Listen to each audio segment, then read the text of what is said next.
আসসালামু আলাইকুম। আমি ফয়েজ আহমেদ। আমি সৌদি আরবে থাকি। তো দীর্ঘ প্রায় ৩ বছর ধরে আমার চুল পড়তে থাকে, হেয়ার ফল হয় অনেক। তখন চিন্তা করি যে কি আমি হেয়ার ট্রান্সপ্লান্ট করব। তো সৌদি আরবের পাশে তুর্কি ছিল, ভাবছিলাম তুর্কিতে যাই করব।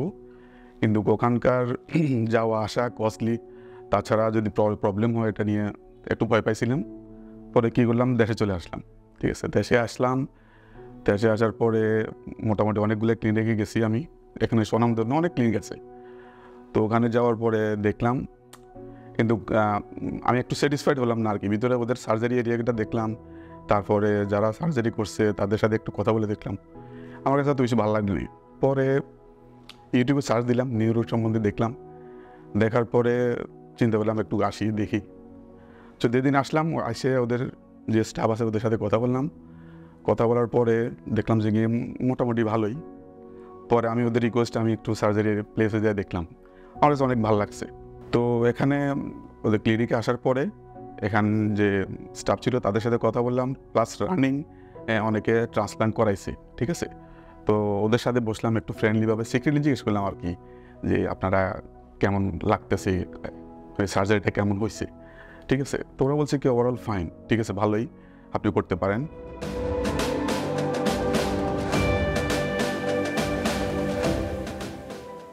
তাছাড়া আরও একজন পাইছি, সে অলরেডি সার্জারি করাইছিল ২-৩ দিন আগে। আমি বলছি ভাই কেমন লাগছে? ও বলছে ভাই আমার কাছে আসলে এত বেশি কষ্ট হয়নি, ভালোই। আর একটা সিক্রেটলি কথা বলি, সেটা বলছে যে কি অনেকে কস্ট নিয়ে চিন্তা করে, যেটা আমি করার আগে অনেক জায়গায় জিজ্ঞেস কত খরচ কত খরচ। আসলে ভাই খরচটা আসলে ডিপেন্ড করবে আপনার নিজের মানে চুল কতটুক লাগবে। ঠিক আছে, আর দ্বিতীয়ত কথা হচ্ছে যে কি যত চুল বেশি লাগবে তত কস্টটা একটু বাড়বে। এটা আপনি নিজে আসলে ডক্টরের সাথে যখন কথা বলবেন আপনি নিজে বুঝতে পারবেন। ঠিক আছে, তো ওভারঅল আমি এখানে দেখলাম, দেখার পরে মোটামুটি যতজন রেজাল্ট দেখছি, আমি দেখলাম প্রায় মোটামুটি ১০ জন যদি জিজ্ঞেস করে দেখলাম, ১০ জনই বলছে কি ভালো। ঠিক আছে, তো আমি আসলে অনেক স্যাটিসফাইড হয়ে গেলাম। পরে রেজাল্ট জন্য মানে সার্জারির জন্য ফাইনাল করে দিলাম যে প্লিজ আমাকে প্রস্তুত করুন, আমি সার্জারি করব।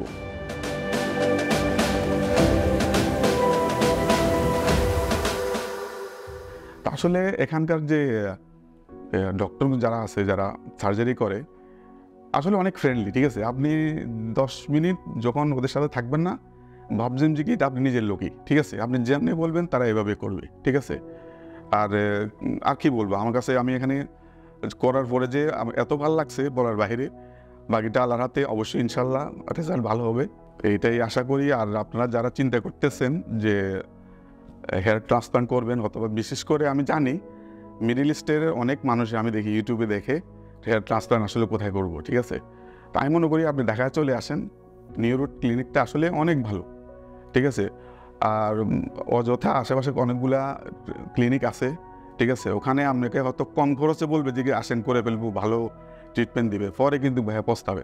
ঠিক আছে, কারণ এ কথা হয়তো বলবেন যে আপনি কেন করতেছেন, আমার রিলেটিভ একজন করছে। ঠিক আছে, ওদের রেজাল্ট দেখে আমি ভয় পাইছি। ঠিক আছে, এই জন্যই। তো আলহামদুলিল্লাহ আমি স্যাটিসফাইড, অনেক ভালো সার্ভিস পাইছি। ওভারঅল এভরিথিং, ডক্টরগুলো অনেক ভালো। ঠিক আছে, আর যারা সার্জন আছে তারা অনেক ভালো। ঠিক আছে, তো ইনশাল্লাহ সবাই দাওয়াত রইল ভিডিওটা আসার জন্য। ঠিক আছে, ভালো থাকেন, আল্লাহ হাফেজ। আর যারা যদি আসে ওরা অবশ্যই লাকি পেশেন্ট হবে আর কি, যদি আমার মতো কেউ আসে। Thank you.